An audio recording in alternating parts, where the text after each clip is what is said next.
오늘 함께 은혜 나누실 말씀은 에스라 4장 1절부터 10절까지 말씀입니다. 다 함께 한 목소리로 합독하겠습니다. 시작. 사로잡혔던 자들의 자손이 이스라엘의 하나님 여호와의 성전을 건축한다 함을 유다와 베냐민의 대적이 듣고 수룹바벨과 족장들에게 나와 이르되 우리도 너희와 함께 건축하게 하라. 우리도 너희같이 너희 하나님을 찾노라. 아수르 왕 에사라돈이 우리를 이리로 오게 한 날부터 우리가 하나님께 제사를 드리노라 하니 수룹바벨과 예수아와 기타 이스라엘 족장들이 이르되 우리 하나님의 성전을 건축하는데 너희는 우리와 상관이 없느니라. 바사왕 고레스가 우리에게 명령하신 대로 우리가 이스라엘의 하나님 여호와를 위하여 홀로 건축하리라 하였더니 이로부터 그 땅 백성이 유다 백성의 손을 약하게 하여 그 건축을 방해하되 바사왕 고레스의 시대부터 바사왕 다리오가 즉위할 때까지 관리들에게 뇌물을 주어 그 계획을 막았으며 또 아하수에로가 즉위할 때에 그들이 글을 올려 유다와 예루살렘 주민을 고발하니라.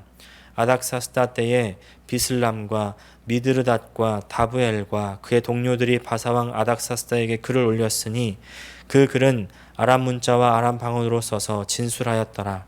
방백 르흠과 서기관 심세가 아닥사스다 왕에게 올려 예루살렘 백성을 고발한 그 글에 방백 르흠과 서기관 심세와 그의 동료 디나 사람과 아바사 사람과 다블렛 사람과 아바세 사람과 아렉 사람과 바벨론 사람과 수산 사람과 데헤 사람과 엘람 사람과 그 밖의 백성 곧 존귀한 오스나발이 사마리아 성과 유브라데 강 건너편 다른 땅에 옮겨둔 자들과 함께 고발한다 하였더라.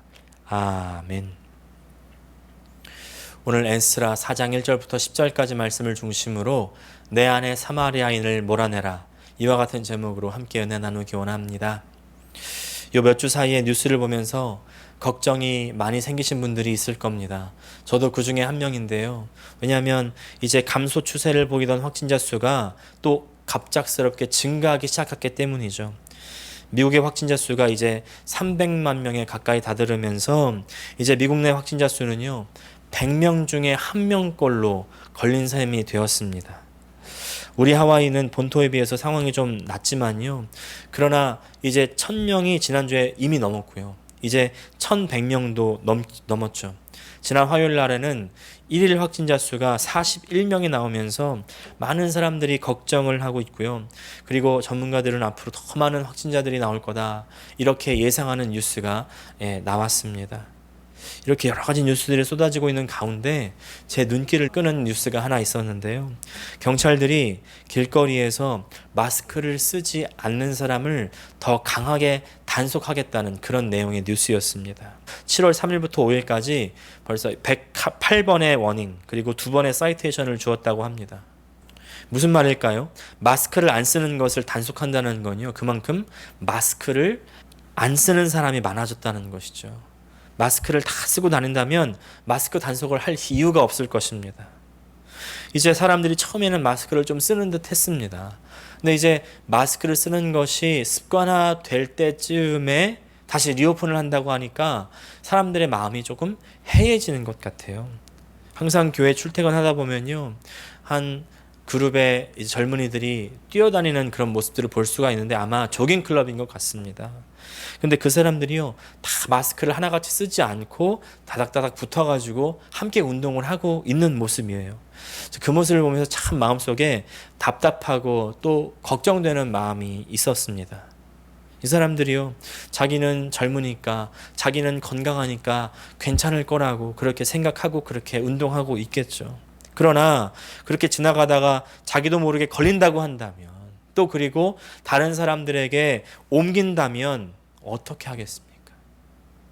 나이가 어리다고 또 젊다고 쉽게 이길 수 있다고 괜찮을 거라고 자신할 수가 없는 것이 지금 현실 아니겠습니까?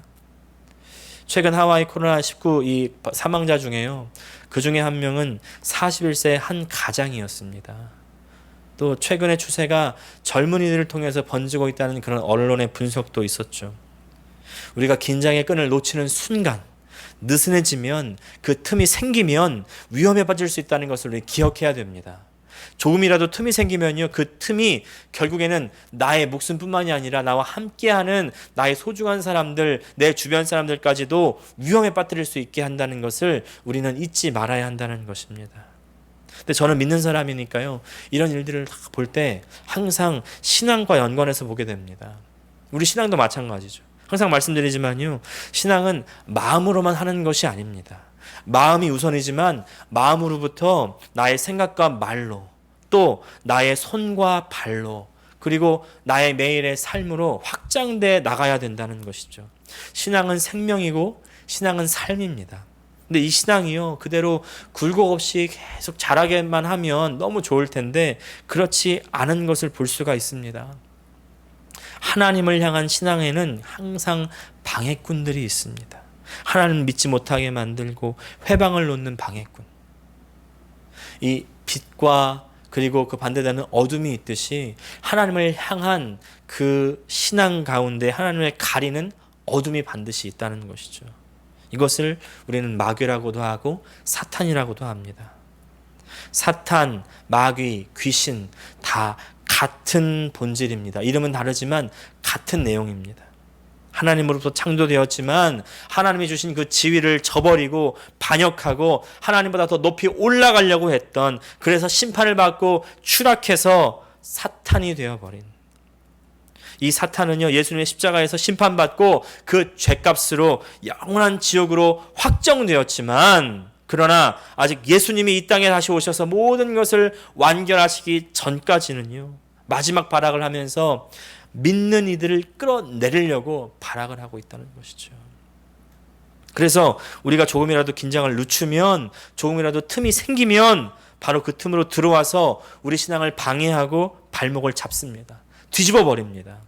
그래서 앞서 말씀드렸던 것처럼 마음이 해이해져서 이 정도는 괜찮아 이러면서 마스크를 벗고 다니면 바이러스가 쉽게 입과 코를 통해서 들어와서 전염되는 것처럼, 그래서 확진자가 딱 늘어나는 것처럼 우리 신앙도 틈이 생기고 느슨해지면요, 정말 귀신같이 말 그대로 그 틈을 찾아서, 그 약점을 찾아서 들어온다는 것입니다. 오늘의 본문이 바로 이겁니다. 오늘의 본문은요, 이스라엘 백성들은 이제 드디어 재료를 준비하고 마음도 다 잡고 모든 준비를 마치고서 하나님의 성전 공사를 시작합니다. 그런데 호사담을 하고요, 좋은 일에 마가 낀 겁니다. 말 그대로 마귀가 들어온 거예요. 오늘 이스라엘 백성들이 하나님의 성전을 짓는 정말 이 복되고도 중요한 일 가운데 들어오는 이 방해, 이 마귀 역사를 보면서 우리 신앙생활에서도, 나의 가정에, 내 삶에 하나님의 성전을 지어야 하는 우리에게도 이와 비슷한 혹은 동일한 방해가 들어오고 있지 않은지 우리가 함께 나누면서 알아가 보기를 원합니다. 첫 번째 우리가 잊지 말아야 하는 것은요, 하나님의 일에는 꼭 방해가 있다는 사실입니다. 정확하게는 마귀의 방해가 있습니다. 우리 1절 말씀 같이 읽겠습니다. 사로잡혔던 자들의 자손이 이스라엘의 하나님 여호와의 성전을 건축한다 함을 유다와 베냐민의 대적이 듣고, 이스라엘 성전을 건축한다는 소식을 대적이 들었다고 했습니다. 우리가 가정에서 그리고 내 삶에서 하나님의 성전을 건축한다고 다짐하며 기도할 때 하나님께서 그 소리를 들으시고 기뻐하시고 우리에게 큰 은혜를 허락해 주십니다. 그러나 동시에 마귀도 그 소리를 듣는다는 것을 기억하시기를 바랍니다. 그리고 방해를 하러 찾아온다는 것입니다. 그런가 하면 이제 두 번째, 우리에게 찾아오는 그 방해를 우리는 분별할 수 있어야 됩니다. 대적을 분별해야 됩니다. 2절 말씀입니다. 수룹바벨과 족장들에게 나와 이르되 우리도 너희와 함께 건축하게 하라. 우리도 너희같이 하나님을 찾노라. 아수르 왕 에사라돈이 우리를 이리로 오게 한 날부터 우리가 하나님께 제사를 드리노라 하니. 자, 대적들이 이스라엘 백성을 찾아왔습니다. 근데 정말 신기한 소리를 하는 겁니다. 분명 1절에서는 대적이라고 했는데 이 2절에 이 사람들이 하는 소리를 들어보니까 우리도 하나님께 제사를 드리니 성전을 함께 짓게 해달라는 것입니다. 저는 처음에 이 구절을 읽으면서 얼마나 큰 복을 받았으면 심지어 대적들까지도 이 하나님의 성전을 짓는데 함께 하겠다고 찾아오는구나, 전도가 되는구나, 할렐루야 이렇게 생각했는데 그것이 아닙니다. 나중에 보니까요, 이 사람들 마음 가운데는 딴 마음이 있었습니다. 왜 이런 일이 벌어졌습니까? 저는 이 사람들이 어떤 사람들인지를 나중에 알게 된 이후에 확인하고 나니까 이해가 되는 겁니다. 2절에 보니까 아수르 왕 에살핫돈이 우리를 이기러 오게 했다는 이 부분에서 이 대적들이 누구인지를 알 수가 있습니다. 바로 이곳에 이미 거주하고 있던 사마리아 사람들입니다. 사마리아 사람들은 예전에는 원래 이스라엘 민족이었죠. 그런데 이 아시리아가 북이스라엘을 점령하고 난 이후에, 멸망시킨 이후에 타 민족들을 억지로 강제 이주 정착을 시킨 버립니다. 예전에 다니엘 할 때 말씀드린 적이 있는데요. 아수르는요, 이 식민지 정책이 통혼, 교류를 통해서 문화와 인종을 말살시켜 버리는 것입니다. 그래서 원래 있었던 그 단일 민족의 정체성을 없애버리고 완전히 새로운 민족, 새로운 문화, 새로운 사람, 아수르인을 만들어 버리는 것이죠. 이제 아수르 다음에 지배했던 바벨론은 이 유다를 멸망시켰죠. 이 유다를 멸망시킨 바벨론도 비슷한 정책이긴 한데, 다만 유능한 인재를 각 식민지로부터 뽑아내서 양육하고 교육해서 바벨론 사람을 만들어서 제국을 다스리는 그런 정책.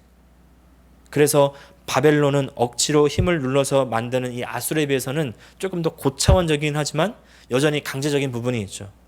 그와는 반대로 이 바벨론 다음에 대륙을 점령하는 이 페르시아는요, 페르시아 식민 정책은 민족들을 관대하게 대하고 회유하는 정책입니다.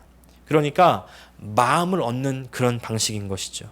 식민지 백성들이 고국으로 돌아가게 만들고, 그래서 이스라엘 백성도 이제 자신이 살던 예루살렘, 유다로 돌아갈 수 있었던 것입니다. 그러니까 어떻게 돼요?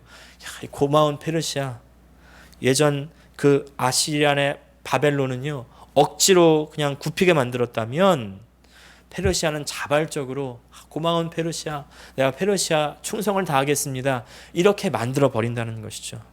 다시 돌아와서요, 아수르 사람들은요, 이 이스라엘 민족을 통혼시켜서, 다시 말해서 다른 민족과 피를 섞이게 만들어서 이 단일 민족, 이스라엘 민족이라는 것을 없애버리는 것입니다. 이렇게 단일 민족이 없어지면 이제 다음에 다시 뭉쳐서 반란을 일으킬 명분이 사라지게 되는 것이죠. 그러면 제국을 통치하기가 쉬워지는 것입니다. 이제 그렇게 탄생한 새로운 사람들이 바로 누구냐면 사마리아인이라는 것입니다. 근데 이 사람들이요, 피는 섞였고 그래서 혼혈 민족이 되어버렸는데, 혹시 신앙이라도 굳건하게 지켰다면 그나마 괜찮지도 모르겠습니다. 그러나 그렇지 못한 것을 우리가 알 수가 있습니다. 열왕기하 17장 29절 보니까, 그러나 각 민족이 각기 자기의 신상들을 만들어 사마리아 사람이 지은 여러 산당들에 두되 각 민족이 자기들이 거주한 성읍에서 그렇게 하여. 이 사람들이 피만 섞인 것이 아닙니다. 신앙도 완전히 뒤섞여 버렸습니다. 잡탕찌개가 되어버렸습니다. 아수르 왕 에살핫돈이 이 사람들을 이리로 오게 한 때부터 지금까지 최소한 역사책을 보니까 130년 이상이 지났습니다. 그리고 130년 동안 이 사람들은 하나님께 제사도 드렸지만 동시에 어떻게 됐습니까? 다른 이방신들에게도 동일하게 제사를 드렸다는 것이죠. 이들의 신앙이 과연 온전할 수 있었을까요? 그렇지 않습니다. 거룩하지 않고 하나님을 경외하지 않았던 이 사람들은 결국 이 결국을 어떻게 맞이하나 보십시오. 열왕기하 17장 34절 말씀입니다. 그들이 오늘까지 이전 풍속대로 행하여 여호와를 경외하지 아니하며 또 여호와께서 이스라엘이라 이름을 주신 야곱의 자손에게 명령하신 율례와 법도와 율법과 계명을 준행하지 아니하는도다. 피가 섞이고 신앙이 섞이면서 이 정도는 괜찮지, 하나님께 제사는 드리지만 내 와이프 혹은 내 남편의 그 신에게도 똑같이 제사를 드릴 수 있지. 다 똑같은 거 아니야? 이러면서 긴장의 끈을 풀어버리니까 결국 하나님 말씀대로 살지 않는, 그야말로 말로만 신앙이 되어버렸다는 것입니다. 말로만 하나님 앞에 제사를 드리는 사람들, 물론 실제로 제사를 드렸겠죠. 그러나 그 안에는 하나님을 향한 경외는 없었다는 것입니다. 그 제사는 전혀 하나님을 향하지 않았고 말은 겉으로는 하나님에 관한 것이었지만 전혀 하나님과 상관이 없는 하나님을 대적하는, 그래서 결국에는 이들의 이름이 결국 대적이 되어버린 그런 사람들. 믿는다고 해도요 다 똑같이 믿는 것이 아닙니다. 교회를 다녀도요 똑같은 하나님을 섬기지 않을 수 있다는 것입니다. 사실요 이 사람들을 다른 사람들로부터 찾을 필요가 없습니다. 내 모습 가운데 이 모습 있지 않습니까? 지금으로 따지면 뭐예요? 이 정도 괜찮지 않아? 어떻게 다 하고 살아? 어떻게 다 하고 살아? 그러면서 신앙의 마스크를 쓰지 않고 신앙의 방역을 하지 않고 하나님도 섬기지만 다른 것도 의지하고 하나님을 경외하지만 다른 것도 두려워하고 믿음으로 사는 것 같지만 세상적인 방법, 세상적인 가치관 여전히 버리지 않고 사랑하는 여러분, 이런 삶의 방법은요 결국 나를 영적인 사마리아인으로 만들어 버리는 것입니다. 겉으로는 제사를 드리지만 하나님의 대적이 되어버리는 지름길이라는 것을 잊지 마시기를 축복합니다. 여러분, 나는 하나님의 대적이 되고 있지는 않습니까? 지금 나의 가정에서 하나님께 예배를 드리면서 하나님을 만나고 있다고는 하는데, 그런데 정작 이 사마리아 사람들처럼 하나님 말씀을 전혀 살아내지 못하고 있다고 한다면 나는 사마리아 사람입니다. 여러분, 이 사마리아 사람들의 모습을 내 안에서 분별해내시기를 부탁을 드립니다. 어떻게 분별하시겠습니까? 열매로 분별하는 겁니다. 예수님께서 말씀하시죠. 알곡과 가라지는 똑같이 생겼습니다. 다만 그 열매가 다릅니다. 그래서 마지막 추수 때에 열매로 판가름한다는 것입니다. 나의 가정에 하나님 앞에 가정 예배를 드리고 내가 기도를 하고 헌금을 드리고 아무리 해도요 내 삶 가운데 그 열매가 하나님 말씀과 다르다면, 내 안에 성령의 열매, 사랑과 희락과 화평과 오래 참음과 자비와 양선과 충성과 온유와 절제가 없다면, 천국의 열매가 없다면 나는 이미 사마리아인이 되어버린 것입니다. 여러분, 나를 사마리아인으로 만든 하나님이 아닌 그 다른 것, 그것을 찾으셔야 됩니다. 무엇입니까? 세상의 즐거움입니까? 내가 추구하고 바라는 어떤 꿈입니까? 비전입니까? 사람이나 세상으로부터 얻으려고 하는 만족, 안정감입니까? 평안함입니까? 성공입니까? 이익입니까? 돈입니까? 명예입니까? 그 무엇인가가 내 안에 있습니다. 그것을 분별해 내셔야 됩니다. 그 대적의 정체를 파악해 내야만 합니다. 이 대적은 내 안에서 천사처럼, 친구처럼 나를 환영하고 친근하게 다가옵니다. 이 손을 잡아도 돼. 이 정도는 해도 돼. 이 정도는 필요해. 어떻게 세상에서 그렇게 다 살아. 다 정직하게 살아. 정직하면 손해보고, 충직하면 바보 되고, 죄 안 짓고는 못 살지. 죄 안 짓고는 돈 못 벌지. 어느 정도 죄도 짓고 그렇게 사는 거지.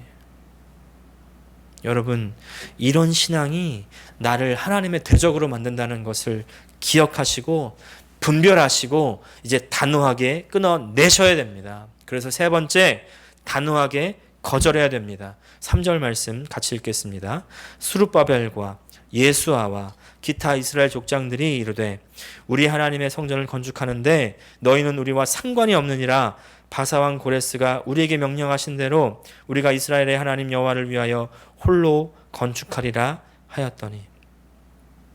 요새 말로 그야말로 사이다 아닙니까? 사이다. 시원합니다. 너희는 우리와 상관이 없느니라. 사랑하는 여러분, 우리 신앙에 이렇게 방해들이 가만히 들어와 있지는 않습니까? 이때 외치시기를 바랍니다. 나와 상관이 없느니라.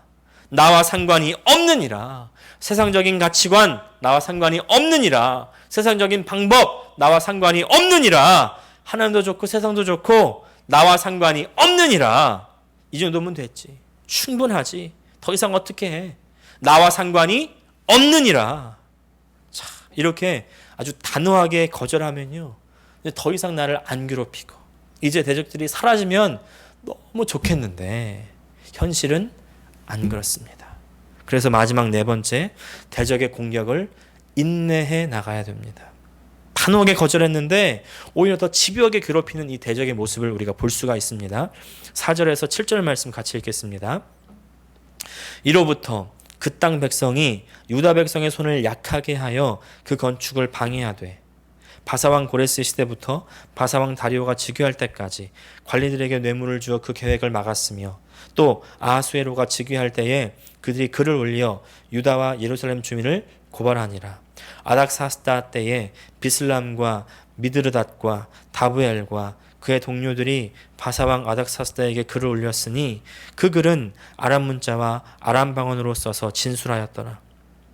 여기서 저는요 4절이 참 마음에 와닿습니다. 이들이 처음에는요 천사의 얼굴로 가정에서 다가왔을 때 이제 단호하게 거절해버리죠. 거절당하니까 바로 안면을 바꾸어서 유다 백성의 손을 약하게 했다. 협박했다, 괴롭혔다는 뜻입니다. 불안하게 하고 협박하고 그렇게 방해를 시작한 것이죠. 자, 거절당하니까 자신의 계획이 발각되고 자신의 정체가 드러나니까 바로 이들의 본색이 드러납니다. 교회 안에서 혹시 거절당할 때 발끈하시는 분들 혹시 있으십니까? 조심하시기를 바랍니다. 내 안의 본색이 무엇입니까? 혹시 내가 대적은 아닙니까? 자, 본색이 드러난 이들이 이제 방해 공작을 시작하는데 아주 끈질깁니다. 아주 끈질깁니다. 페르시아에서 왕이 바뀔 때마다 방해하고 방해 공작의 수법도 아주 다양하고 악랄해집니다. 처음에 뇌물을 씁니다. 또 그 다음에 흑색 언론을 조작하고 선동해서 비방하기 시작합니다. 또 지역 감정을 조장합니다. 여러분, 이 모습이 교회의 모습 아닙니까? 혹시 내 안에 있는 모습은 아닙니까? 뇌물과 언론을 조작하고 선동하고 비방하고 감정을 조장하고 네 편 내 편 가르고 여전히 그런 모습들이 있다면 나는 여전히 영적인 사마리아인 하나님의 대적의 모습이라는 것입니다. 여러분, 이 악한 세력의 힘이 너무나 질기고 강합니다. 감당하기 어렵습니다. 사탄은 절대로 하나님의 성전 짓는 것을 그대로 놔두지 않습니다. 성공하게 못하게 최선을 다합니다. 정말 어렵습니다. 그러나 기억하십시오. 사탄이 아무리 파워풀하고 끈질겨도요, 우리 하나님 더 강하시고 더 능하시고 더 포기하지 않으신다는 것을 믿으시기를 바랍니다. 그래서 지금 우리가 2020년까지 이렇게 사는 동안 아직까지 세상이 버티고 있잖아요. 아직까지 세상이 건재하잖아요. 물론 어려운 그런 일들이 있고 안 좋은 모습들이 있지만 만약에 사탄이 더 힘이 셌다면요, 아마 이 세상은 지금까지 존재하지 못했을 겁니다. 벌써 박살이 났겠죠. 하나님께서 지탱하게 하셨고 하나님께서 보존해 주셨습니다. 하나님은 우리를 절대 포기하지 않으십니다. 그래서 우리가 인내해야 됩니다. 참으셔야 됩니다. 그러면 때가 이름에 거두는 줄 믿습니다. 갈라디아서 6장 9절 말씀, 우리가 선을 행하되 낙심하지 말지니 포기하지 아니하면 때가 이르되 거두리라. 포기하지 않으면 때가 이름에 거두리라. 오늘 말씀을 마무리합니다. 이스라엘 백성의 성전을 짓는 그 위대한 사역에 방해가 들어왔습니다. 우리의 성전을 짓는 그 놀라운 사역에도 분명히 방해는 있습니다. 방해가 있다는 것을 아는 것과 모르는 것은요, 큰 차이죠. 우리가 이제 이 방해가 어떤 방해인지를 분별해 낼 수 있어야 됩니다. 사마리아인들은요, 천사의 얼굴을 하고 친구의 얼굴을 하고 가만히 들어왔습니다. 어떻게 분별하시겠습니까? 내 삶의 열매를 봐야 됩니다. 사마리아인들은 하나님 말씀대로 살지 않은 사람들이었죠. 내 삶 가운데 하나님 말씀대로 살지 못하게 만드는 그 어떤 것이 있습니까? 이 정도는 괜찮아. 더 어떻게 해? 어떻게 다 살아? 내 안에 세상을 따르는 즐거움, 내가 놓을 수 없는, 포기할 수 없는 그것, 사고방식, 내 가치관 바꿔야 됩니다. 아무리 좋아 보여도, 아무리 합리적으로 보여도, 괜찮아 보여도 세상적인 것이 섞여버리면 아무 가치가 없습니다. 영적인 사마리아인, 하나님의 대적, 가라집니다. 이제 분별했다면요, 단호하게 거절하십시오. 그리고 끊어내십시오. 몰아내십시오. 나와 상관이 없느니라. 할렐루야. 그리고 마지막으로 인내하십시오. 참으십시오. 단번에 끝나는 싸움이 아닙니다. 평생 걸리는 일일 수도 있습니다. 그러나 지난주에 고백한 대로 하나님께서는 선하시고 사랑이시고 영원하시죠. 영원하신 하나님이 우리를 향한 그 사랑을 절대 포기하지 않으신다는 것을 기억하시길 바랍니다. 하나님 손 꼭 붙드시고 끝까지 인내하셔서 승리를 쟁취하시는 저 여러분 되시기를 예수님의 이름으로 축복합니다. 꼭 성전을 지어내고야만은 저 여러분 되시기를 축복합니다. 기도하겠습니다. 하나님 아버지 감사합니다. 하나님, 오늘 이스라엘 백성들이 성전을 짓는 가운데 여전히 그 가운데 이 마귀의 공격이 들어왔음을 우리가 봅니다. 하나님 아버지, 이 마귀의 공격 다른 것이 아니라 하나님만 경외하지 못하게 만들고 하나님만 섬기지 못하게 만드는, 다른 것이 들어와 섞여버리는, 거룩하지 못하게 만드는 그 어떤 것이 오니 하나님, 우리 가운데 하나님 외에 다른 어떤 것이 섞여 있습니까? 아버지, 다 몰아내게 하여 주시고 아버지, 끝까지 거절하며 끝까지 승리하는, 끝까지 참아내고 인내하는 우리 모든 주의 백성들 다 되게 하여 주시옵소서. 그래서 끝내는, 마침내는 내 가정 가운데, 내 삶 가운데 하나님의 성전을 지어내고야만은 우리 모든 주의 백성 되게 하여 주시옵소서. 예수님의 이름으로 기도합니다. 아멘.